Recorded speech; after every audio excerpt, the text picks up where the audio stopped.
How's it going, everybody? Welcome into another video. At the beginning of 2025, I made a video describing my top 10 discs to try out this year. And most of the discs on that list were discs that I was excited about trying as well. Well, now we're almost through the disc golf season. We're getting to the end of the year, and I'm going to tell you about my top 10 discs definitively from 2025. Now, this isn't just a top 10 list that considers all the discs of all time thrown into a list. I did a top 100 a long time ago on my channel. You can find that. These are discs that are primarily either ones that came out in 2025, I just started throwing in 2025, or are discs that I really leaned on in 2025 that I either hadn't recently or in the past, but that's kind of the theme of things. So it's much more centered around this year. And this is my top 10 list. So let's just run right through it and start with number 10. At number 10, I have the Nord from Castaplast. That's right, this is kind of an underlooked disc.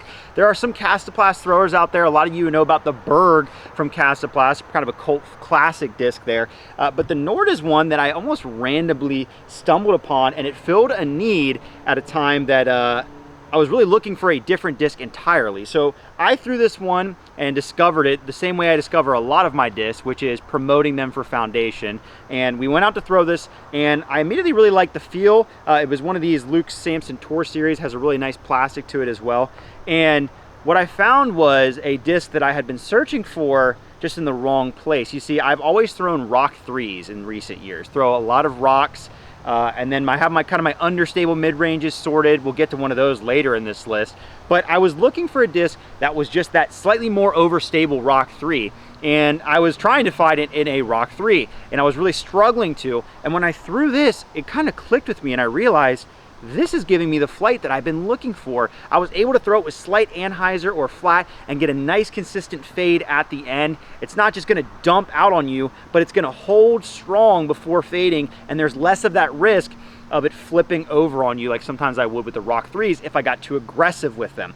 I also just like the feel of this disc in general. Has a small bead on the bottom, which I enjoy, and like I said, it really just came out of nowhere. Now, the Nord was in my bag for quite a while, and then I lost the one that I had, and so therefore it was out of my bag for a little bit. I've actually been missing this slot for some time, but I found this one laying around, forgot I had a backup, and so it's back in my bag at this point because I missed having this slot, and I've needed it in recent times and haven't been able to lean on it. So make sure to check out the Nord if you haven't. Like I said, I don't think a lot of people know about this disc. Luke Sampson does clearly, but it really works for me in the slot I use it for. Okay, at number 9, we have a disc that's really only in here for cosmetic reasons and innovation, but it's the only disc like it on this list, so I'll just touch on it briefly, and that is the Fused Buzz, or the Buzz Saw. Now, obviously everybody knows about the Buzz. I'm not really here to tell you about the Buzz, but I had to give this disc credit, and really Discraft credit, for making such an incredible mold. Doing this inner mold technology, over mold technology, I don't really know what you call it, but basically fusing the patterned buzz saw into the edge of the rim. I mean, talk about revolutionary. People were freaking out over this disc. We've already seen them do it again with the Scorch, with the flame pattern, and the possibilities are endless. It's only a matter of time before other companies try to start doing this, and it was such a huge leap in obviously not the innovation of a disc's flight, but the cosmetic innovation is there, and that's really exciting for the consumer. It's cool to see companies trying new things in disc golf. So I had to include it in this list because I thought it just jumped off the charts. It was a huge part of the year 2025 in disc golf, and not to mention they are a great run of the Buzz. I've actually found that most of them are a little bit more understable than your normal Buzz, which is great because a lot of AM throwers that really want to throw the Buzz and get the best out of it, it can be a little bit overstable for them at first. So it's cool to have this run, which does fly a little bit straighter and therefore can be a little bit more friendly for those lower speed AM arbs. I've bagged one at times during this year, thrown them around a little bit, but it hasn't been necessarily a staple in my bag because my rocks fly in a similar slot. But just a testament to how cool this disc is. It basically forced its way into my bag at one point this year because I was like, I'm missing out. I was getting FOMO watching everybody else throw these things around the course, and they just look so darn cool. So that's why this disc is on this list at 9. I had to include it in here because of the impact it had on the disc golf world from just a cosmetic innovation standpoint. But it's the only disc on the list like that. So we'll move on to the next one. At number 8, we have the Predator from Discraft, a blast from the past here. This is a disc that I've known about for so long. My earliest memories of the Discraft Predator are watching players like Nate Doss and Eric McCabe throw them back in the day. Nate Doss, I think, used to have like 4 of these things in his bag in all stages of wear. It was like the only fairway driver he threw. He even had one that was understable. Imagine throwing a Predator that far. I have experimented with this disc in the past, and I've never had issue with it. They just never stuck in my bag because I'm always overturning stuff. You know, it's hard to keep the same mold in my bag for a long time. There's so many new discs. I want to try them out, blah, blah, blah, blah, blah. But I finally recently have stuck to it very recently, and I absolutely love this fairway. I think it is so, so good. I love overstable plastic that I can lean into and get good lines out of. And what I really like about this is, you know, right now the Discraft, their flagship overstable fairway is, of course, the Captain's Raptor. But I find that the Captain's Raptor, like a lot of really overstable fairways, and it's doing what it's supposed to. It really dumps out on you, doesn't glide a ton. This disc can actually glide, and you can get some longer flat or flex lines out of it before getting that good fade at the end. And I'm excited to have this in my bag because I really want to wear it in and see how it flies as it keeps beating up and beating up. I like this one in the Big Z plastic. It's really cool. And one thing, it's kind of an Easter egg with the Big Z Predator, well, with any Predator, is there's this cross hatching on the inner part of the rim. I don't know if the camera will be able to catch that. Probably won't. But what I mean by that is it's like the tooling. You know, Discraft has their names kind of like texture embossed almost into the rim. Well, they put a section just on one part of the rim for the Predator that's basically a bunch of little X's. That's what they call it, cross hatching. I don't know who came up with that term. And it's basically an alternative spot for you to grip the disc if you want to kind of get a textured feel on the forehand. And I don't know why more disc golf companies haven't done this. We've seen other companies experiment with spots on top of the rim or beneath it, and I guess they just didn't become popular enough, but I think it's really cool. I don't even care about it. I just think it's a cool option because it also just doesn't get in your way. But yeah, the Big Z Predator, this thing's been phenomenal. I'm just loving it for throwing shots where I need to chuck it out there flat and get a nice consistent fade, but you still get some distance. Flex forehands, you name it. I like the depth of this disc. I like that it's not super shallow. And it's a disc that just isn't really popular anymore, but I think it should be, and that's why it makes my list, and it's gonna be in my bag for the considerable future, hopefully, as long as I don't lose it. So yeah, loving the Predator, and that's why it's at the number 8 spot on this list. All right, at number 7 on my list, I've got the Westside Discs Underworld. This is one that really just ended up in my bag out of convenience, and now I have absolutely no desire to move it out of there. Basically, I like to cover the bases in my bag. I like to make sure I have something that does everything, and part of that plan is having something highly understable and highly overstable. The Predator I just mentioned is kind of on the other scale, or other end of the scale, but this Underworld is that highly understable disc that I like to have.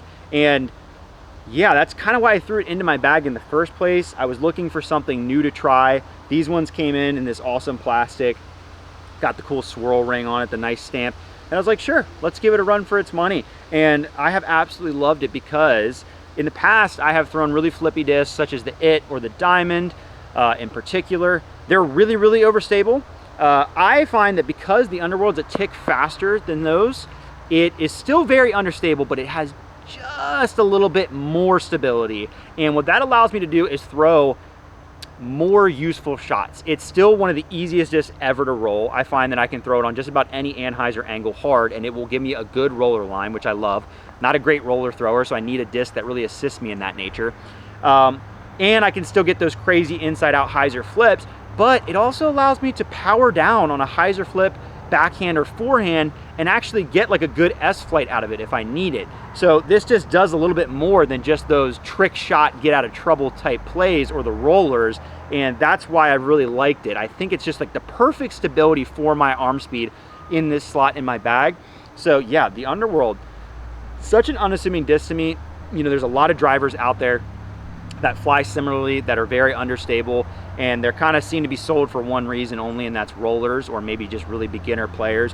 But I think there's a ton of use to this disc, and like I said, now it's solidified a place in my bag for months, for quite a few months at this point, and I have no reason to get it out of there. And it's very, you know, it's always good to have an understable disc that's very replaceable. I actually lost one that was identical to this one, replaced it, not an issue at all. So just been loving this. It's encouraging me to throw more hyzer flips on the course, which has been great for me as well. Really unlocks a lot of lines. So that's why the Underworld is on this list. And another one I highly recommend. Hey, I recommend all of these. Go figure that. It's on my top 10 of 2025. You're gonna hear me say it a lot. All right, at number 6, we have what we called in the Foundation channel the disc of the summer, for good reason, and that is the Buzz SS. I have here the Ace-a-thon stamped one because that was a little event we ran over at Foundation this year, and that's really the main reason that I got to really know this disc this year. We obviously had a competition for contestants to get aces, submit their best aces to us for a chance to win a grand prize, and as a result, we had all these Buzz SS's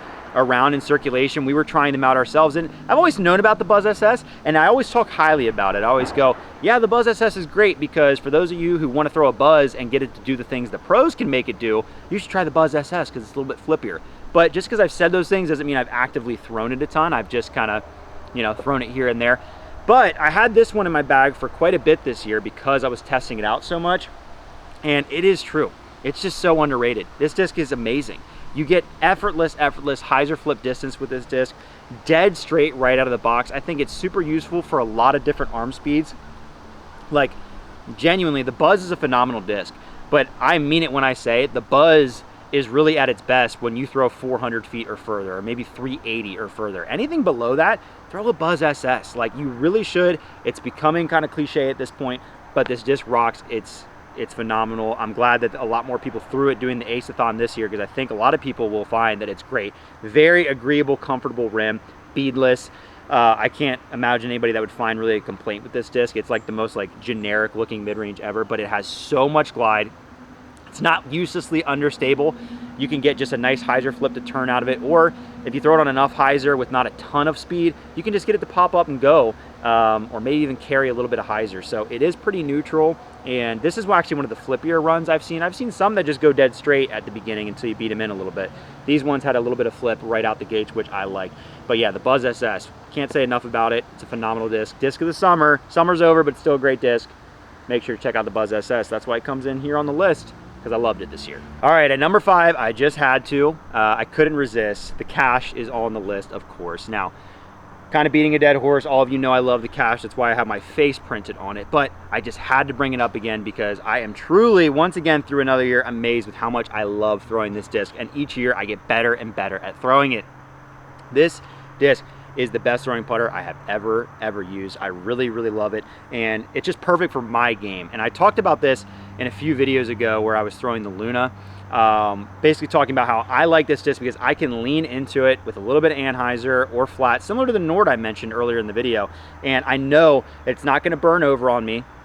It's going to carry straight and then just have a little bit of fade, and if I throw it on hyzer, it's going to carry that hyzer pretty aggressively, so it's usable in a lot of situations. I can even get little S or maybe slight turnover shots if I give it enough anhyzer.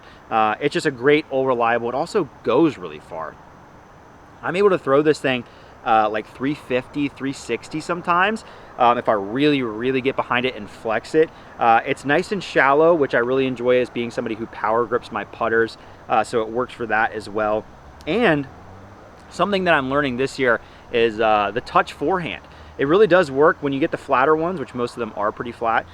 And if you have a solid forehand, they have enough stability that for those like touchy forehands, like maybe 180 and in, just around the basket, there's a lot you can do with them. I'm not a great forehand player, so it's tough for me to smooth them all the time. But when I do, I really enjoy the way it flies on the forehand too. So kind of had to put this one on the list. You guys know about the Cash, talk about it all the time, but it just wouldn't be right to not have it somewhere on my 2025 best disc, because still in the year 2025, this is the disc I'm going to more than almost any other in my bag, so it had to be here on this list. All right, at number 4 here, we have yet another Hooligan mold.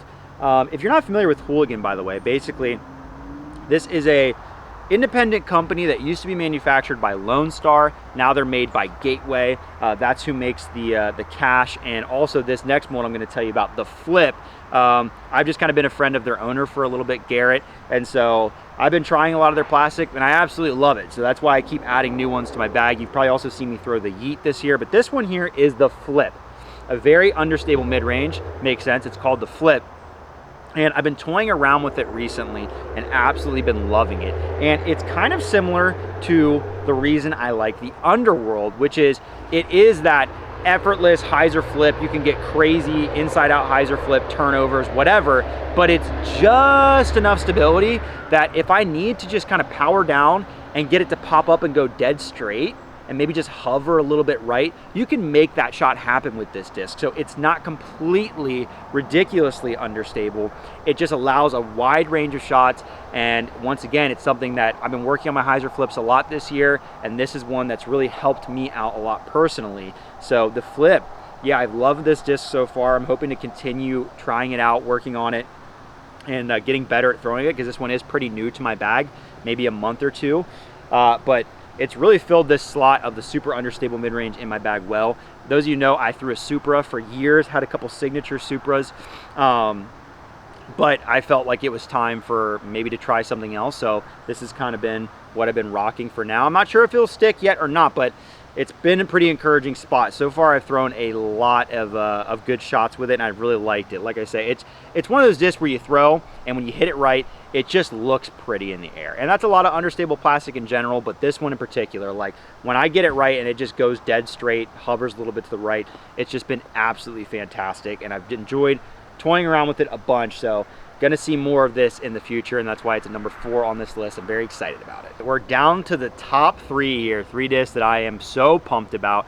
And at number 3, another one that is very new to the bag, but really exciting, and that is this sweep from Latitude 64. Ever since Latitude dropped their Royal line, I've basically loved every mold they've thrown in there. From the original ones, that, you know, they had the Trust, the mid-range, they had the putters, the Hope, the Faith.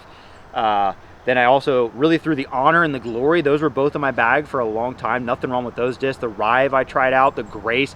I know them all, apparently. They're really great discs, and the sweep is no exception to that. This disc was kind of another entry into the popular 9-speed category we've been seeing lately in disc golf, which is those neutral flying discs. I personally think the Passion from Discraft kind of started that craze. That was like the disc last year, and this disc kind of falls into that category, and I just love it. And I think the reason why is it's just a hair more understable, I think, brand new.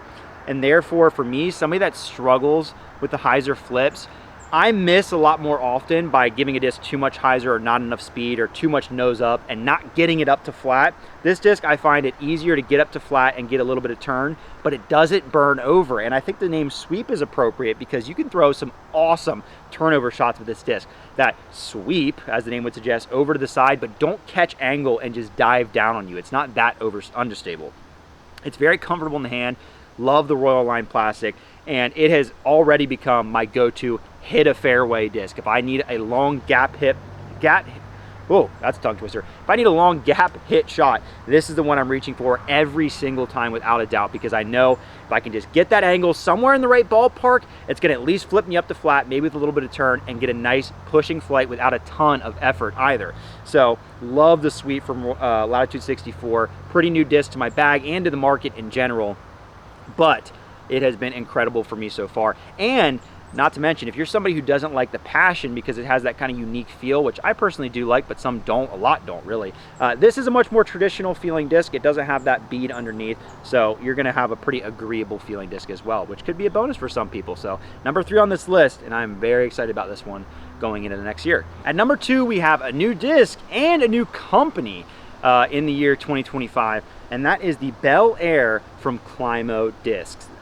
This thing is an absolute triumph. I mean, Climo discs, if you're not familiar, basically we had this shocking news that Ken Climo, legendary Innova disc golfer, was going to be teaming up with Discraft. Then we find out he's creating his own brand of discs, his own line, really his own company entirely, with the assistance of Discraft's manufacturing infrastructure. And the Bair was one of the first discs that we saw come out from them, a mid-range. And when you think about Ken Climo, you think about the Rock. So right away, there's a lot of expectations for this mid-range. And I recently did a disc review on the Foundation Labs channel of this disc, but it has blown me away because right away, the first thing I could think about when throwing this disc was, wow, this thing flies like all of the Rock 3s that I absolutely love having in my bag. Like, they may have just made a stock version of the disc that I kind of look near and far for to keep in my bag at all times. And that's a huge success. This thing is a very straight flyer in the Victory line plastic here, this more premium one. It does have some fade. If you give it hyzer, it'll want a hyzer, but like I've said about a lot of discs in this list, because this is my list ultimately, my preferred angle of release is flat to slight anhyzer, and on that line and thrown hard, this thing just goes straight forever before plopping down to the left at the end. It's an incredible disc, very shapeable, can handle a little bit of wind, very comfortable. It does have that little bit of bead on the bottom. If you're not somebody who likes the beaded mid-range, then you might not love it, but I think a lot of the best mid-ranges do have bead just because it gives you that little bit more reliability on the disc. But yeah, this thing has just been fantastic. Feels great. They did an awesome job. Discraft actually debuted a new polisher for the Climo line discs, and so we have some awesome feeling discs in this line. If you haven't checked out their other molds, they're honestly all great. This is just the one that stood out to me the most, and I've just found it to be great. At some point, I had it in my bag a little bit. Like I said, it really overlaps with my Rock 3. But if I lose that Rock 3, this is going in there because I know I have a great replacement and it's not going to be hard to search for. So yeah, fantastic disc, the Bel Air. This is really, really an exciting one. And like I said, I think that the Climo discs are going to get overlooked, but they have some really awesome molds that Discraft doesn't have. So you need to check this out. You're gonna love all of the Climo disc molds. They're really great. Well, we have arrived at the #1 spot, and this is a mold that isn't new this year. It's certainly not new. It's very old. And it's a mold I've messed with a lot in the past, but the reason it's here on the list is because in this year in particular, I leaned on it more than any other disc in my bag, and it really solidified for me that I need to go all in on this mold to play the best disc golf I can, and that is the Discraft Stalker. And you know what? The other reason I'm putting this at #1 in my list is because I feel like I keep shouting this disc praises from the rooftops, and I still don't see it catching on, and I don't really know why, because it's so darn agreeable. The Discraft Stalker is, I think it's the greatest fairway ever. I think it's so amazing. It comes in at a 7-speed. I like it because it's just a little more kick than a mid-range, but it still sits a good bit below like a Passion or a Sweep that's in my bag. So it's just that little extra punch that you might like on a mid-range shot, and it is so stinking straight. These things are so controllable. They never do anything unpredictable. Brand new, a Stalker, you can throw hard and flat, and it'll just have a little bit of fade at the end. As they beat in, you get these great pushing flights, but they take a long time before they get truly flippy. This pink one has been in my bag for years, and it's still, like, it hyzer flips, but it doesn't burn over. So these things have durability because they have that little bit of a bead under the rim. That does keep a disc durable, by the way.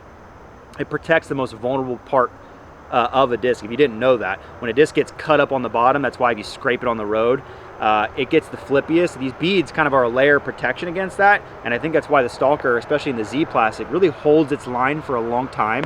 And I have just been chucking these things all year. Like, I get up to a hole, I don't know what to do, I grab a Stalker. It's what I do. I have 2 in my bag. At times this year, I've had 3 in my bag because I had decided to oversimplify things this year and be like, I throw the Stalker well, fits well in my hand, it goes straight. I'm just going to chuck it all over the place, and I think it has helped me in a lot of different situations this year. And like I said, it just hasn't quite caught on yet. I think some people love it, but I mean, I think Discraft even discontinued one of the plastics of the Stalker, and it's kind of gotten phased out with the Sagara and the Cicada that came out. They're really just piling it on. I don't know if this disc has a lot of breathing room left in the Discraft lineup, but it needs to, because I think it is so good and so underrated, and it is my #1 disc. It's my favorite disc, I think, just in general right now. Fun fact, the first Stalker I ever threw, I won at my very first disc golf tournament. And that's the only disc golf tournament I've ever won. But I got a Stalker then, a red one. Unfortunately, I don't have. I lost in like some kind of challenge or something. Shocker. But these things are awesome. And also really consistent and repeatable. Every one I get flies the same. That's the other great thing about the Stalker. So make sure you got to throw these things. We need the people start throwing these discs, make them popular again. #1 on my list.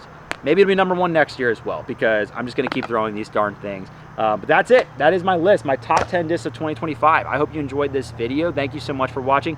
Comment down below your top 10. Let me hear about the discs that you've been loving in 2025, the stuff that you've been super psyched about. Always love to see what different people are throwing. Which discs from my list were you happy to see here? Any that you were like, oh my gosh, I'm a huge Underworld fan. Glad to see some recognition there. Or any discs that are on my list that you think stunk. Put it all in the comments down below. I like to look through, see what you guys are thinking. Thanks again for watching. Make sure to hit that like button and subscribe if you have not done already, and I'll see you next week.